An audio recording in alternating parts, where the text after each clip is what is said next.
Vale, Oli, acabo de volver de Grecia, de Creta. He estado por allí un fin de semana, 3 días. Sabía que había estado allí la cultura minoica, tampoco tenía como clarísimo de qué iba. Digo, bueno, pues aprovecho. He estado leyendo el libro bastante guay, muy detallado. Y bueno, de repente no sé qué me ha pasado. He empezado a entrar en obsesión con el tema.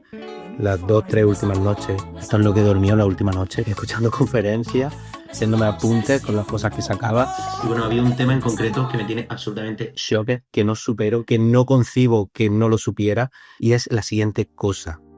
Tía, tú sabes que en Grecia hubo, o sea, antes de la Grecia que conocemos, la helénica, la de Platón, la clásica, bla, bla, bla, hubo primero una civilización griega, que era griega como tal, con los mismos dioses griegos, etcétera, y que de repente desaparecieron porque hubo un momento en el 1100 a.C.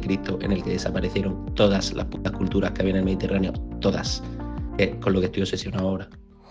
Vale, gente, lo divido en 3. Primera parte, esta de aquí. Todo lo que tenéis que saber sobre la civilización minoica y un repaso bastante detallado por el Museo de Heraclión, que es una pasada. A quien os interese, merece un huevo la pena, una flipada. Segunda parte. Vamos a revisar un poquito de griego moderno, pero también de griego clásico y de este idioma que se perdió, que los griegos sabían escribir, luego se olvidaron y luego volvieron a reinventarlo. Vale, pues vamos a dedicar a esto la segunda parte y por último la tercera, la que más me flipa, cómo desaparecen todas las culturas que había en el Mediterráneo durante la Edad del Bronce. Si tenéis que ver solo una parte, la tercera, que es la que más me flipa. A ver, papá, estamos en Grecia. ¿Lugar de nacimiento de quién? De las grecas. Bueno, si alguna vez os dicen que parezco un tío listo, no os lo creáis mucho porque creo que llevo un rato hablando sin haberle dado el botón de grabar. Os quiero contar lo primero, una cosa que creo que es súper importante. Es una cosa además que yo no tenía muy registrada, una registrada creo, de la Grecia antigua. Cuando tú piensas en la antigua Grecia, piensa, supongo que es lo que pensamos todos, en Platón, Aristóteles, la democracia, el Partenón, etcétera. Mármoles, sí. Mármoles. Praxíteles. Anaximandro, Heraclítoris.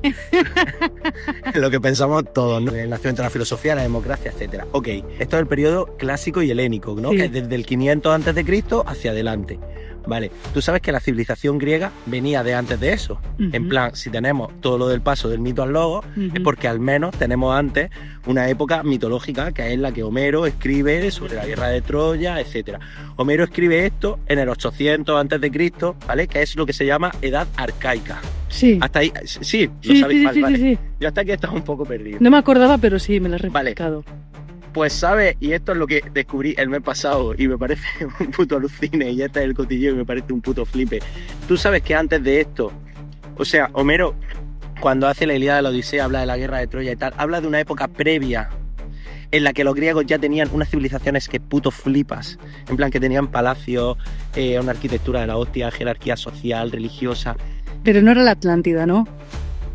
Claro, no, supongo que no. Era, o sea, tenían los mismos dioses, o sea, los griegos ya habían sido un imperio, una civilización de la hostia, y de repente petan y desaparecen en el 1100 a.C., desaparecen ellos y todas las culturas que había en el Mediterráneo. Ellos escribían, pero no escribían con el griego clásico de alfa, beta, gamma y tal, escribían en otro idioma, que cuando se descubrieron tablillas y tal, se llamó lineal B, porque no se sabe de qué iba.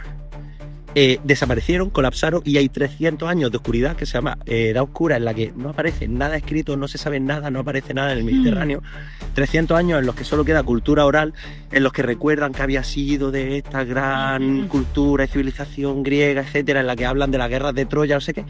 Y cuando se vuelve a inventar la escritura, porque el griego se inventa la escritura 2 veces, cuando se vuelve a aprender a escribir, entonces dice Homero, oye, espera, voy a escribir y voy a recoger las leyendas que tenemos orales de lo que hablan de Troya y tal. O sea, ¿tú sabías eso?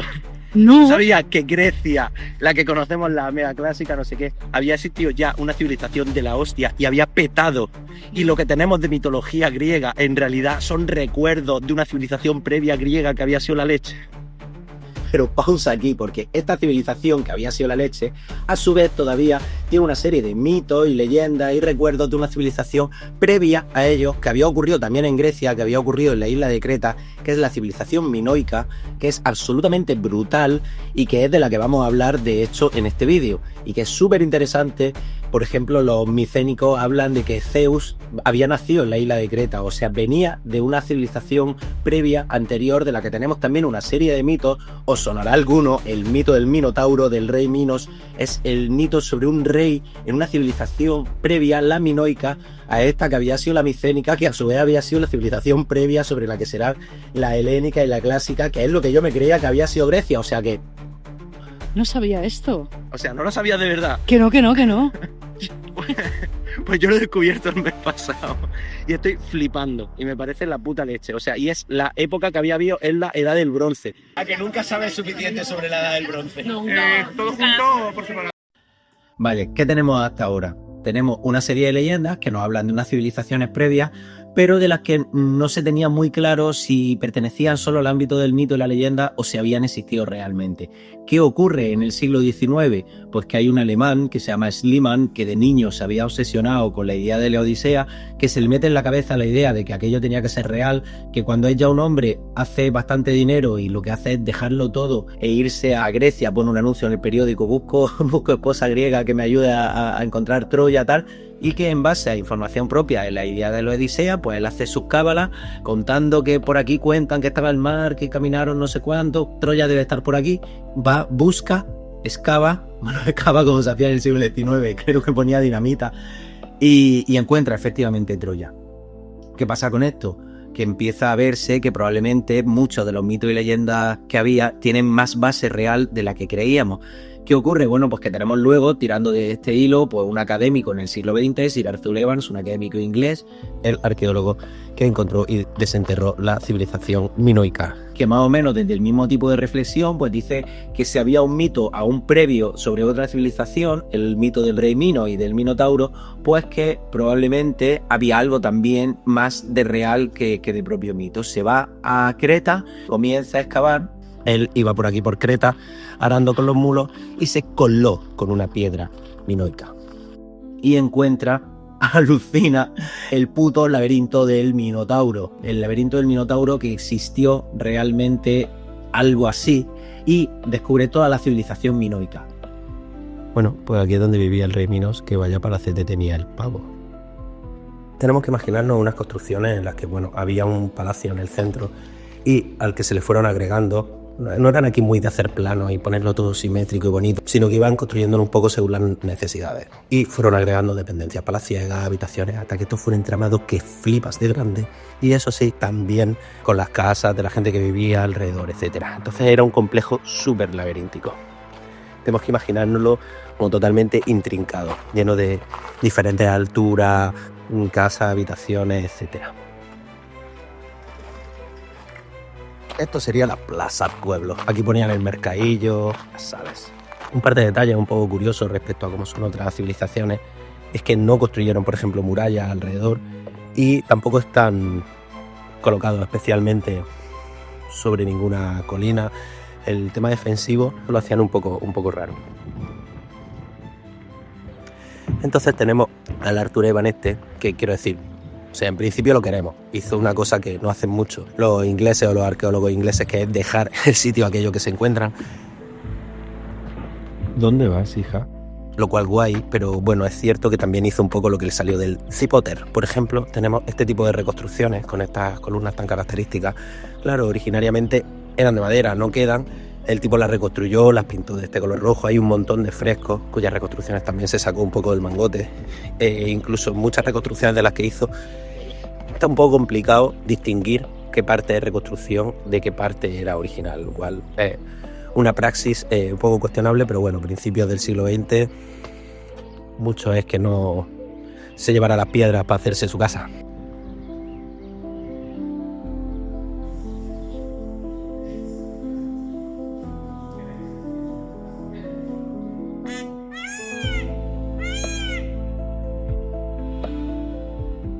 Vale, después del Palacio del Rey Minos en Nosos, os quiero enseñar el Museo de Heraclión. El Museo de Heraclión es una pasada. Si venía a Creta y no vaya a venir al Museo de Heraclión, iros a otro lado. Vamos a hacer un recorrido rápido sobre las cosas más chulas que hay ahí dentro y lo voy a hacer como si fuera el presentador de Art Attack. Because yes, y hasta que me canse. I don't know how to talk about that stuff. You gotta help me out.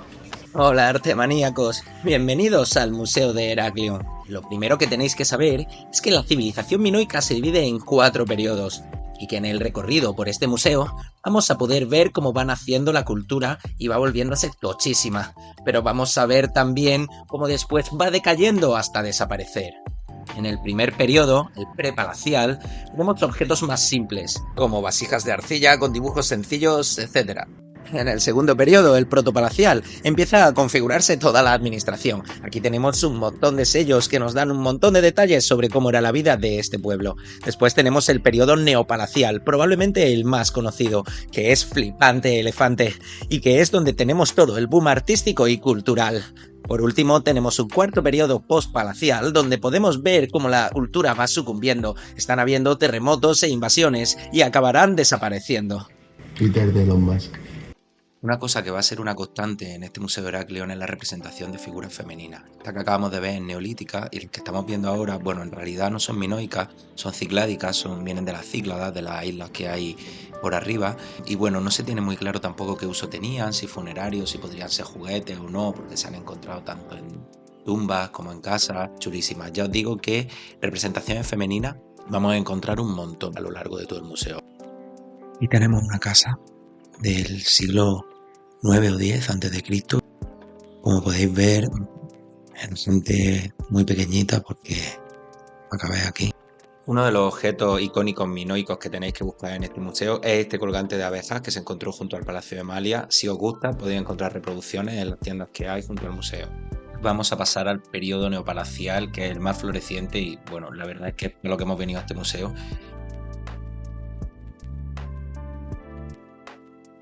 Aunque parezca que solo hay pulpo, lo que sí vamos a encontrar repetido en este periodo por todo el museo son básicamente 3 cosas. Vamos a ver: toros, hachas y mujeres. Respecto a las hachas, pues que no sabemos casi nada. O sea, se llamaban labris y que se cree que de ahí viene la palabra laberinto, y además tenían que ser objetos rituales porque no aparecen de casta y muy importantes porque aparecen en escenas como muy relevantes. En este hacha, por ejemplo, hay una inscripción, pero ni idea de qué pone. Luego volvemos con este tema porque delita aquí. Por el momento quedaos con que a este alfabeto se le llama linear A. Vale, vamos con los toros, que son súper importantes para los minoicos, aparecen en un montón de ritos, de eventos. Mirad esta cabeza, por ejemplo, que veis en el museo, es lo que se llama un ritón, una especie de porrón. Se le echaba el líquido por un orificio que tiene encima de la cabeza, lo vertía entre los labios. Tenemos también, por ejemplo, el fresco este, muy conocido, de una escena de taurocatapsia, o sea, el ejercicio este en el que unos acróbatas saltan, esquivan a los toros. Hay diferentes representaciones de este tipo de ejercicios acrobáticos que se realizaban dentro de esta cultura. Y vale, por ejemplo, ¿qué podemos ver dentro de la imagen esta del fresco este? Pues a mujeres participando junto a los hombres dentro de esta disciplina. Lo sabemos porque a los hombres se les representaba de colores ocres más oscuros y a las mujeres de colores blanco o crema, así que ya sabéis diferenciarlas cuando veáis una representación minoica. Y bueno, pues podemos ver en este fresco que las mujeres llevan ropas que llevan también los hombres, el hecho de que también muchas veces son representadas con los pechos fuera. Muchas deidades son mujeres en posiciones relevantes, rituales importantes en los frescos, es lo que ha hecho pensar a mucha gente que la civilización minoica era de hecho un matriarcado. Esto se ha dicho mucho, que aparentemente las mujeres al menos ocupaban roles de poder muy importantes. Lo que nos lleva a una de las figuras más importantes que hay en este museo, las diosas de las serpientes.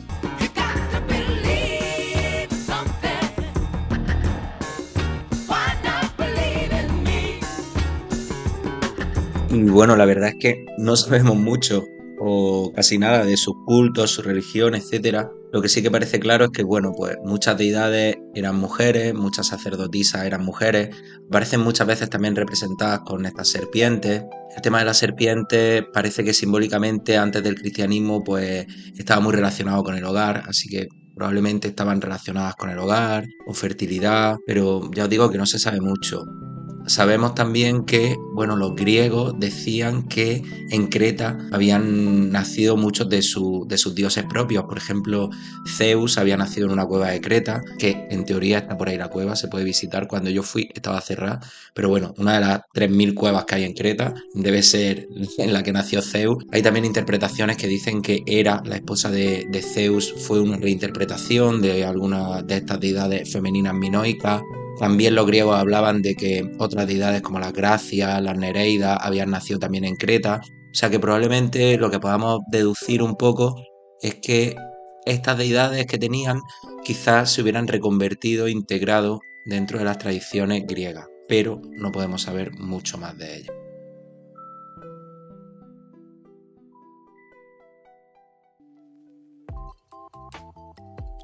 Bueno, temas frescos, que son una pasada y hay una sala entera en el museo para ellos, pero claro, hay un poco de movida con este tema. Y es que, bueno, lo restauraron, a ver si pronuncio bien, Émile Guillerón, son padre e hijo, dos artistas que habían trabajado ya con Schliemann, el tipo que había descubierto Troya, y que ahora se vienen con Evans para hacer las restauraciones en Creta. ¿Qué pasa? Pues que los fragmentos que se encuentran pues son muy pequeñitos, bastante insuficientes para recrear las escenas enteras y bueno, pues este par de artistas se inventan prácticamente al completo muchas de las escenas que reconstruyen. Tiran de referencias del antiguo Egipto, de otras culturas y claro, pues las reconstrucciones nos ofrecen un universo que es muy coherente, que tiene mucho sentido, muy consistente, pero claro, como para que no lo sea, si se han inventado en muchos casos más del 80% de lo que estamos viendo. Cosa que, por cierto, tampoco fue nunca un secreto, ¿eh? O sea, siempre se supo que las restauraciones eran pues restauraciones especulativas, no estaban estafando con ellos. Pero es verdad que, bueno, desarrollaron como este tipo de estética minoica que les pertenece mucho a ellos, a partir de eso sí, de fragmentos irreales, y ellos pues vendían sus reproducciones y bueno, pues es cierto que el imaginario que tenemos pues pertenece básicamente a ellos.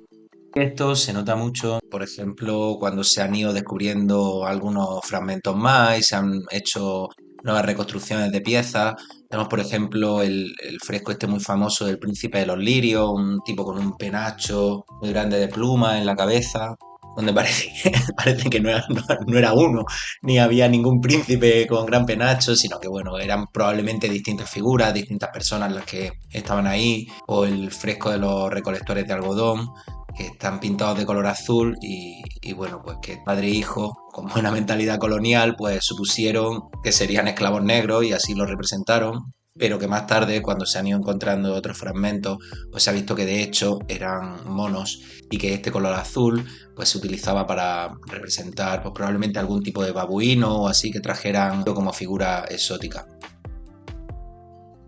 Los cuadros estos de los delfines, pues lo mismo, o sea, son chulísimos, a mí me alucinan. Claro que mirad qué poquito había recuperado como para hacer toda esa restauración.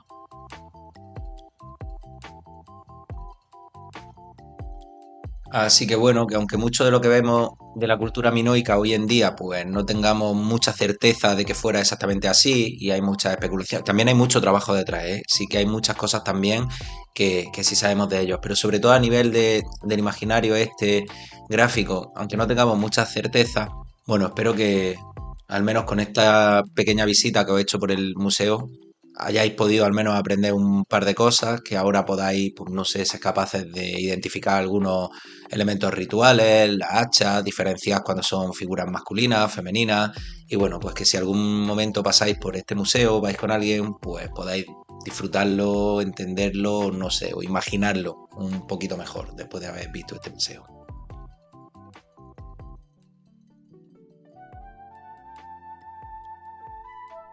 Y bueno, por último, misterio, no me la he dejado, no me he olvidado, me lo he dejado a propósito para el final. Es uno de los objetos más importantes, más raros, más misteriosos que tiene el museo, que es este disco de arcilla, se llama el disco de efectos, un disco que tiene 45 símbolos diferentes, divididos en 61 grupos, que no se sabe si pueden significar 61 palabras o qué, donde vemos cabezas, plumas, arcos, hachas, pero que no tenemos ni idea de qué significa, de en qué idioma está. Nunca se ha encontrado nada que se le parezca en ninguna otra excavación de ninguna parte del mundo. Hay un montón de interpretaciones, que si por el orden en el que se repiten los signos puede ser algún tipo de rima, de canción, de ritual, por su escritura en espiral, quienes piensan que pueda ser algún tipo de calendario, por las cabezas de la gente que aparece, un documento de compraventa de esclavos, pero no se sabe nada, no podemos saber nada. Se encuentra, eso sí, en las ruinas del Palacio de Festos y se encuentra dentro de una caja de cerámica. En la caja de cerámica, junto al disco, hay unas tablillas con otros textos escritos. Estos textos O sea, esos textos sí están escritos en un idioma que se ha encontrado en muchísimos otros sitios. Este idioma que os decía que estaba en el hacha, ¿os recordáis que os dije acordaros de que se llama el lineal A? Bueno, pues el disco de efectos está junto a dos tablillas que están escritas en lineal A. De lineal A tenemos, sí, eso sí, muchísimas más referencias. Hay más de 1500 textos escritos en lineal A. Solo hay un problemilla y es que no se ha descifrado nunca. O sea, todos los textos que tenemos en lineal A, que es en lo que está escrito todo lo que tiene la cultura minoica, pues nunca se ha descifrado. No se sabe lo que dice. Probablemente sean tablillas con datos de compra-venta, pero no se sabe, no se encuentra lo que dice. Y junto a una de estas tablillas, otro disco, el de Festos, con un idioma o una simbología de la que no hay nada similar en ninguna parte.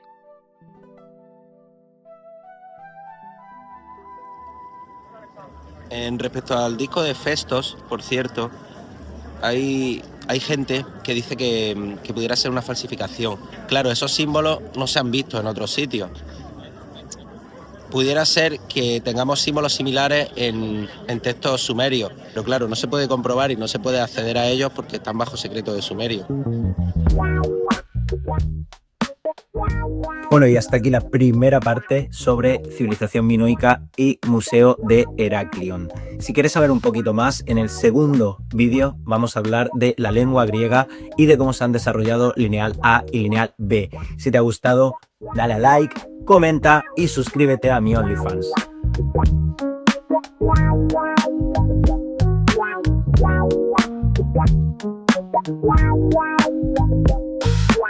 Wow.